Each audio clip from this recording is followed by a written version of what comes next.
You spend like your entire Monday night researching a trip. You find the absolute perfect resort. The dates work, the price fits your budget, and you finally feel that, I don't know, that wave of vacation relief. Yeah, oh yeah, best feeling in the world. Right. But then you decide to wait just one day, to Dang it. consult your partner. Yeah. You log back on Wednesday to finalize the booking, and the price has jumped $300. And it feels like a total gut punch. It really does. It feels personal, too. I mean, you sit there staring at the screen, and you're just convinced the hotel is actively punishing you for taking 24 hours to think it over. Yeah, exactly.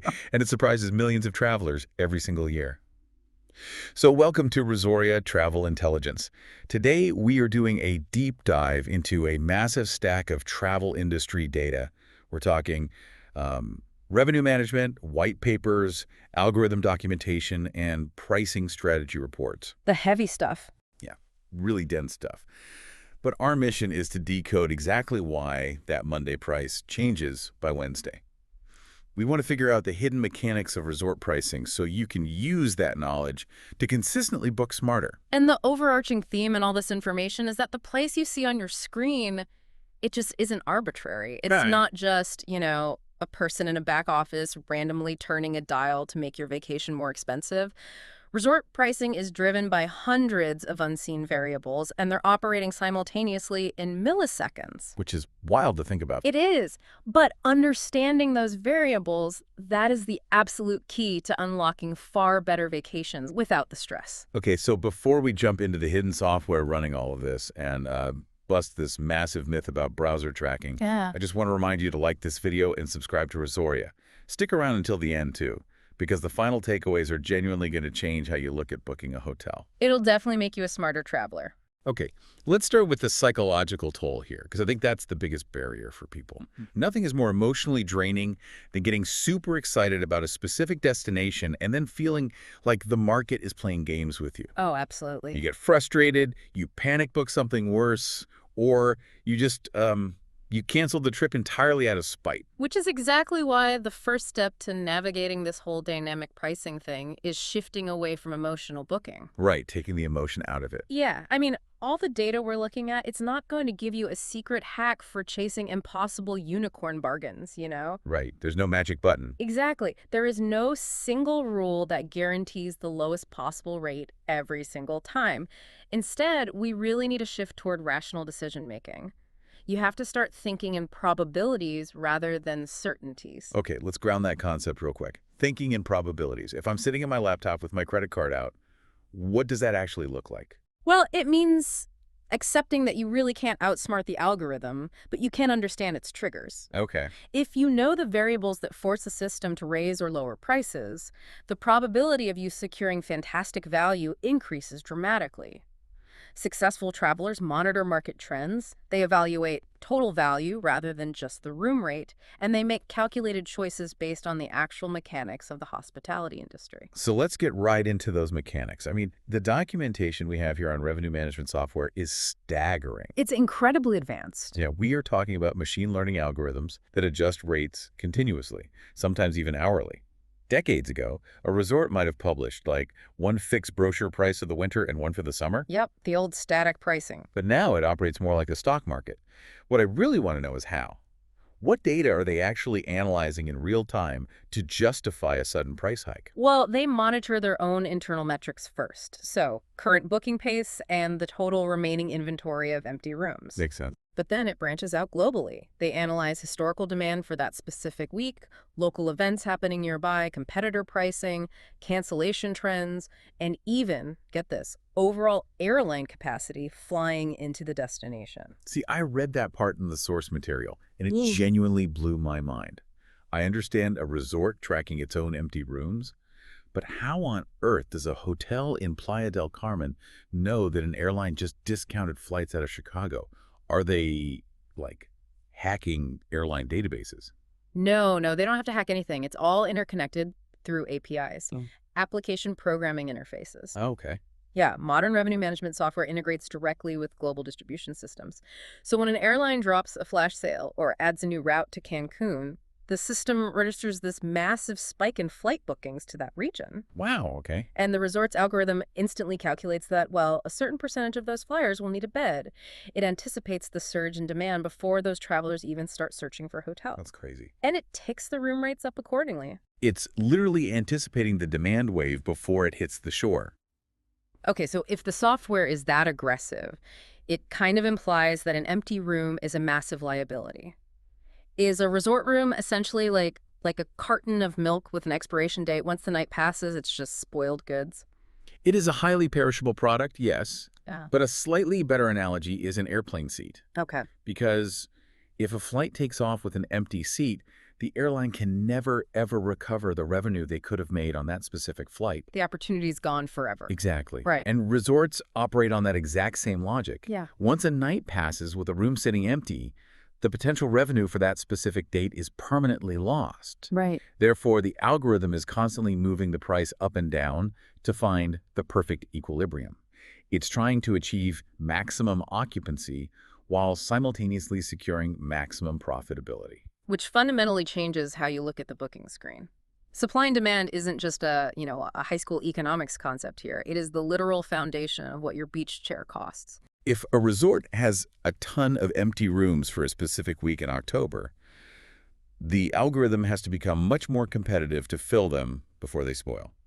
Yeah. Right. And conversely, as availability decreases, the price usually skyrockets because every single remaining room becomes exponentially more valuable to the resort's bottom line. Right, because there's fewer of them. Yeah.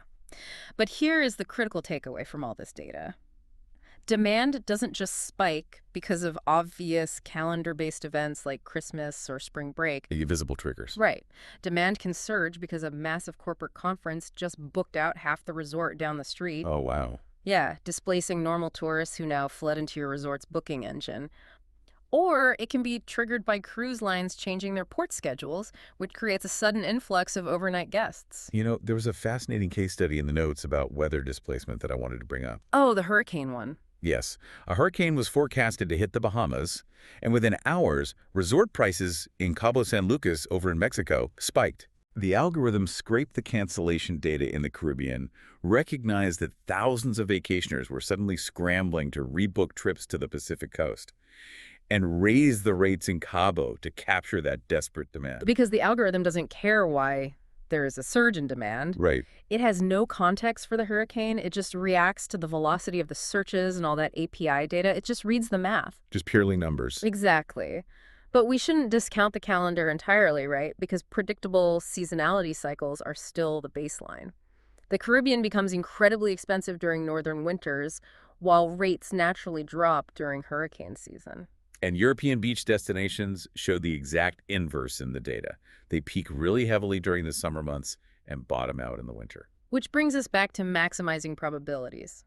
For the rational traveler, the shoulder seasons. Those transitional weeks. Yeah, exactly. Those transitional weeks between peak and low seasons, like May or early November in the Caribbean. Those frequently offer the ultimate sweet spot. The algorithm is basically trying to bridge the gap between high and low occupancy, so you often get a really great combination of beautiful weather, high value, and low crowds. Let's talk about the competition aspect for a second, because the research highlights a strategy that I found completely counterintuitive. Oh, I know where you're going with this. Yeah, say you have two luxury resorts sitting side by side in Maui. Resort A suddenly drops its nightly rate by $50 to capture more bookings. Resort B's algorithm detects this immediately. Why wouldn't Resort B just drop its price to match? Because dropping the nightly room rate aggressively can permanently devalue a luxury brand's perception. Really? Yeah, and it hurts their baseline revenue metrics. Right. If a 5-star resort suddenly prices itself like a 3-star hotel, it damages its market positioning in the long run. Okay, that makes sense. So instead, they engage in what the industry calls shadow competition. They add unseen value. Unseen value. So rather than changing the bold number on the website, they start throwing in invisible perks. Exactly. They keep the room rate exactly the same, but suddenly they update their system to include a $200 resort credit. Wow. Or they bundle in complimentary private airport transfers. Maybe they offer a guaranteed room upgrade at check-in, heavy spa discounts, or, a highly flexible zero-penalty cancellation policy. Okay, so if shadow competition is all about adding hidden value instead of dropping prices, How does that translate for the traveler? It means you have to compare the total value of the package, right? Not just stare at the advertised nightly room rate. Spot on. A room that costs $400 a night might actually be a significantly better deal than a room that costs $350 a night if that $400 room includes airport transfers and dining credits that you were going to pay out of pocket for anyway. Right. You have to do the holistic math. But bringing up the actual booking process leads us to a massive misconception we definitely need to clear up. And it ties directly into that frustration you mentioned at the very beginning of the show when the price jumps from Monday to Wednesday. Oh, I am so ready for this one. The browser tracking paranoia. Yes. I read the same white papers you did, but I'm going to push back on you here because I think a lot of people listening share my skepticism. I am searching for a specific oceanfront suite in Jamaica. I look at it on Monday, I check it again on Tuesday. On Wednesday, I hit refresh and the price goes up $80 right before my eyes. I know. You cannot tell me that this hyper-advanced machine learning algorithm, even looking at my IP address, tracking my cookies and saying, we got him, he wants this room, squeeze him for another $80. I completely understand the paranoia. I really do. When the price jumps the exact second you refresh the page, it feels like a targeted attack on your wallet. It totally does. But the technical architecture of these systems simply doesn't work that way. The hotel is not adjusting the global pricing tier just for your specific IP address to create panic. So it's just a complete coincidence that it jumped when I refreshed. It's not a coincidence. It's a reflection of a global market moving in real time. Okay. The automated revenue management software is reacting to macro inventory changes. Let's look at the mechanics of what actually happened during those 3 seconds you refreshed the page. While you were deliberating, a travel agent in London just block booked 3 of those exact oceanfront suites for a wedding party. Okay, so the global inventory of that specific suite just dropped. Drastically. Right. And the inventory dropped below the algorithm's programmed threshold. The software instantly registered the scarcity and automatically shifted the remaining rooms into the next slightly higher pricing tier across the entire global distribution system. I see. So it didn't raise the price because you were looking at it. It raised the price because the room actually became scarcer in the global market right at that exact moment.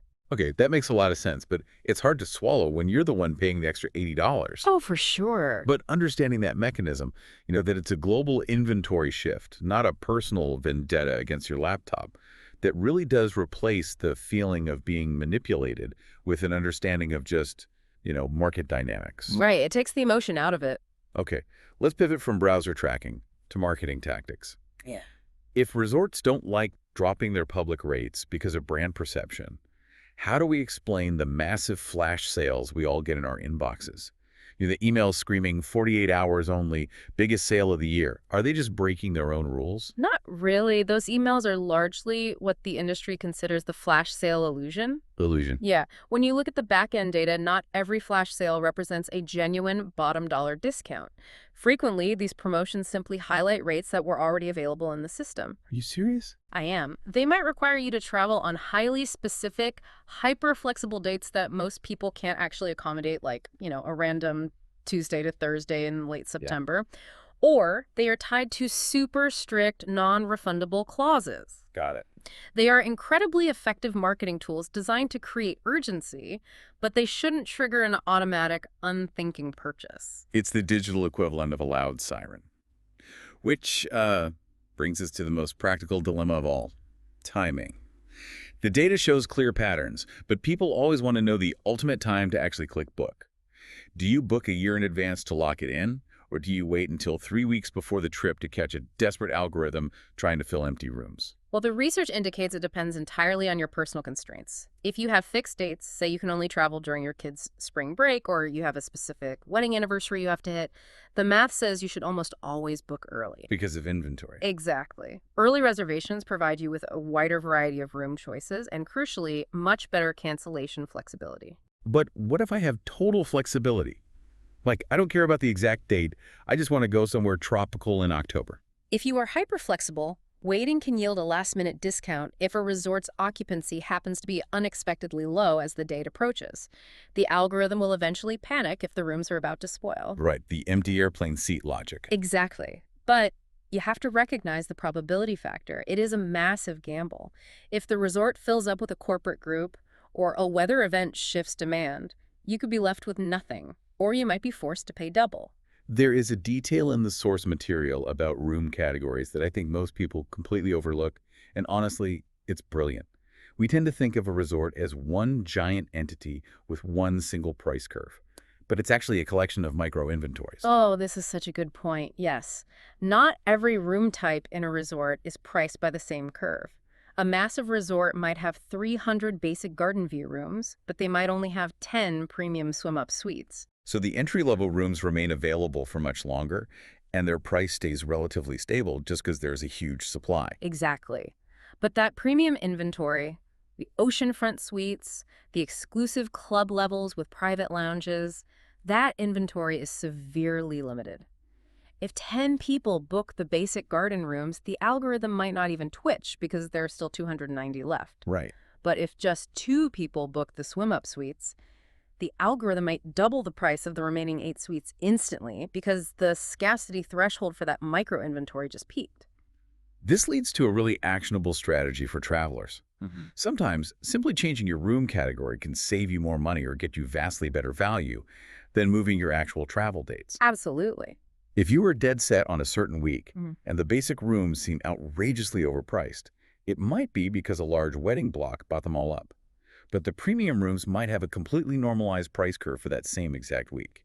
You could end up booking a massive suite for only slightly more than a standard room just because you navigated the micro-inventories correctly. It's a phenomenal way to bypass a localized demand spike. And speaking of bypassing standard pricing, we have to talk about rate parity agreements and the power of packages. Rate parity agreements. Let's define that because it explains so much of the weirdness in travel pricing online. Basically, hotels sign legal agreements with online travel agencies, ensuring that the hotel won't offer a cheaper public room rate on their own website than what is listed on the agency's site. Okay. It prevents them from publicly undercutting each other, but resorts still need to move inventory quietly when demand is low without breaking those public agreements. And to the concept of opaque pricing. Exactly. Airlines, travel agencies, and resorts negotiate hidden, wholesale rates behind the scenes. These specific negotiated rates are legally unavailable if you try to book the hotel and the flight as separate components. So by bundling your flight and hotel together into one package, you are essentially unlocking a secret menu of pricing. The hotel can hide a massive discount inside the total package price without violating their public rate agreements, because the consumer can't see exactly how much the room was discounted versus the flight. A slightly more expensive, nicer room, when bundled with deeply discounted flights, often becomes the much better overall purchase compared to trying to piece it together yourself on multiple websites. It usually is.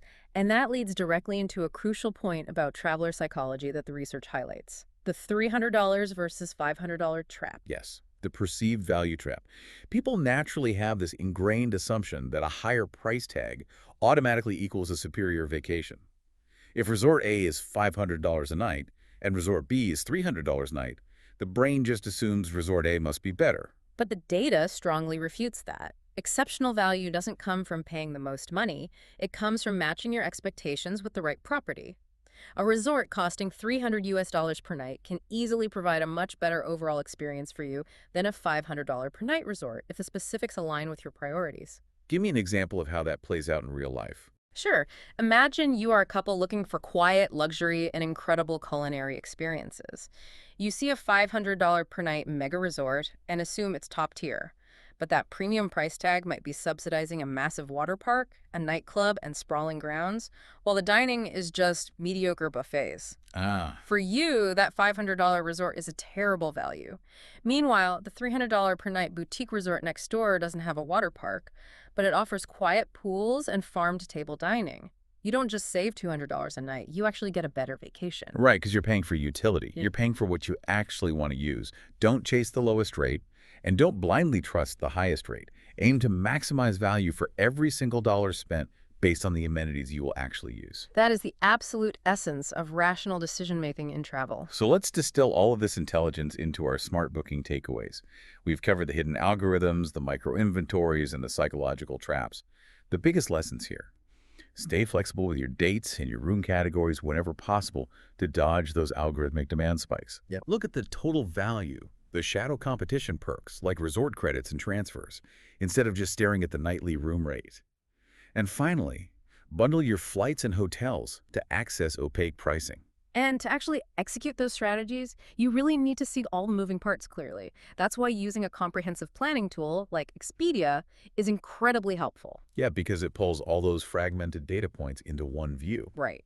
It allows you to view live prices, compare those micro inventories across different room categories, check real-time availability, and look at refundable rates side by side.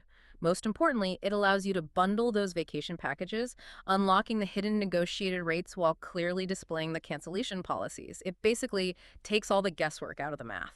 It turns you into a rational player in a market completely run by algorithms. Well, as we wrap up this deep dive, I want to leave you with one final thought based on where the tech is heading. We've talked a lot today about algorithms tracking macro trends, flights, hurricanes, global inventory drops. But what happens when these systems become hyper-personalized? It's already on the horizon, too. Imagine an AI that doesn't just track airline routes, but tracks your personal milestones. It cross-references your purchase history, sees you bought an engagement ring, calculates that you have a looming anniversary, and dynamically prices the honeymoon suite at your favorite resort a little bit higher. It's predicting you will pay a premium for the sentimental value before you even run the search. That's entirely possible. The algorithm isn't just reacting to the market anymore, it's reacting to your life. Just something to think about the next time you see a perfectly timed ad for a beach getaway. Dynamic pricing is never going to disappear. But understanding the mechanics behind it transforms the booking process from a stressful guessing game into an exercise in informed confidence. Remember, the best vacation is rarely defined by paying the absolute least. It is defined by paying a fair price for an experience that genuinely exceeds your expectations. Well said. So next time you log on your computer on a Wednesday, and you see that the prices jumped since Monday, don't panic. You aren't being tracked, and you aren't out of luck. Just look at the variables, adjust your search, and find your value. Leave any specific booking questions you have in the comments below for future travel intelligence deep dives, and let us know what topics you want us to decode next. Don't forget to like this video and subscribe to Resoria. Until next time, travel smarter and happy traveling.